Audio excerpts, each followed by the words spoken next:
आप सभी को प्रभु यीशु के नाम में जय मसीह की। हम स्वागत करते हैं आपका प्रतिदिन के वचन में। और आज का वचन जो हमारे लिए लिया गया है दूसरों कुरिन्थियों की पुस्तक 9 अध्याय उसके 8 वचन से है, जहां पर इस प्रकार से लिखा हुआ है, परमेश्वर सब प्रकार का अनुग्रह तुम्हें बहुतायत से दे सकता है, जिससे हर एक बात में और हर समय सब कुछ जो तुम्हें आवश्यक हो तुम्हारे पास रहे, और हर एक भले काम के लिए तुम्हारे पास बहुत कुछ हो। हालेलुया। मेरे प्रियो, परमेश्वर का वचन आज आपसे और मुझसे ये बात करके कहता है कि वह अपने अनुग्रह से बहुतायत दे सकता है। वो हमें इतना दे सकता है कि हम उसे संभाल नहीं सकते। और वचन कहता है कि वो इसलिए हमें देगा कि हर बात में हर समय सब कुछ जो भी हमें आवश्यक है हमारे पास हो। हालेलुया। मेरे प्रियो, वो आशीषें हो सकती हैं, वो परमेश्वर का वचन हो सकता है, वो परमेश्वर के वरदान हो सकते हैं, वह परमेश्वर का अनुग्रह हो सकता है, लेकिन परमेश्वर चाहता है कि आपको और मुझे बहुतायत से देना। थोड़ा थोड़ा नहीं, कभी कभी नहीं, परंतु बहुतायत से और हमेशा के लिए वो आपको और मुझे देना चाहता है।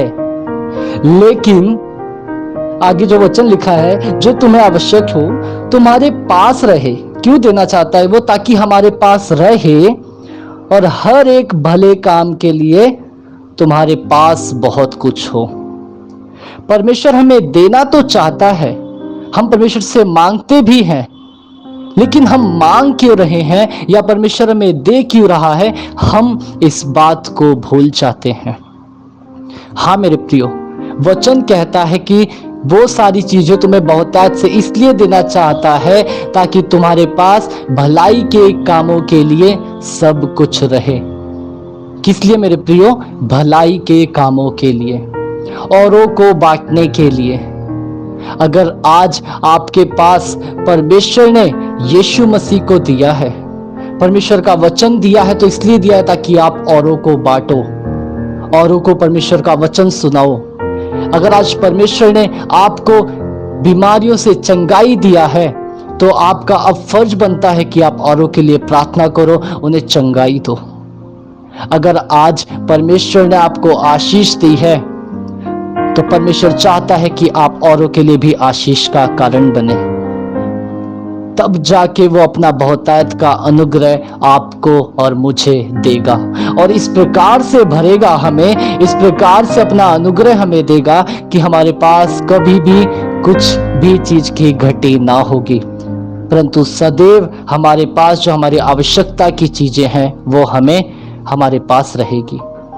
लेकिन मेरे प्रियो, परमेश्वर की कंडीशन यही है कि जो कुछ तुम्हें मिला उसे अपने तक सीमित ना रखो, परंतु औरों में बांट दो, ताकि तुम्हारे द्वारा लोग परमेश्वर को जानने पाए, ताकि तुम्हारे द्वारा लोग प्रभु के वचन को जानने पाए, तुम्हारे द्वारा लोग आशीषित होने पाए, चंगाई पाने पाए, परमेश्वर के प्रेम को समझने पाए।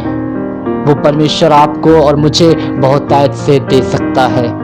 आमीन। लेकिन आप और मैं, क्या हम खड़े होते हैं औरों को वो चीजें बांटने के लिए? हालेलुया। आइए हम प्रार्थना करें। धन्यवाद प्रभु यीशु, सच में प्रभु तेरा वचन हमें बताता है कि तुम्हें बहुतायत के अनुग्रह से तृप्त कर सकता है, लेकिन प्रभु कंडीशन ये है, शर्त ये है कि क्या हम वो चीजें जो हम तुझसे पाते हैं, वो आशीषें जो हम तुझसे पाते हैं, वो प्रेम जो हम तुझसे पाते हैं, क्या हम औरों को बांटते हैं? क्या हम भलाई के कार्यों में लगाते हैं? क्योंकि हम तेरी संतान हैं, हम तेरे चुने हुए चेले, तेरे जन हैं प्रभु यीशु, हम तेरे सेवक हैं। हमें इस्तेमाल कर प्रभु। जो लोग इस वचन को सुनते पढ़ते आप उन्हें आशीषित कर प्रभु। धन्यवाद करते हैं प्रभु यीशु के नाम से मांगते हैं, आमीन। हालेलुया। आप सभी को प्रभु यीशु के नाम में जय मसीह की। आपका दिन शुभ हो।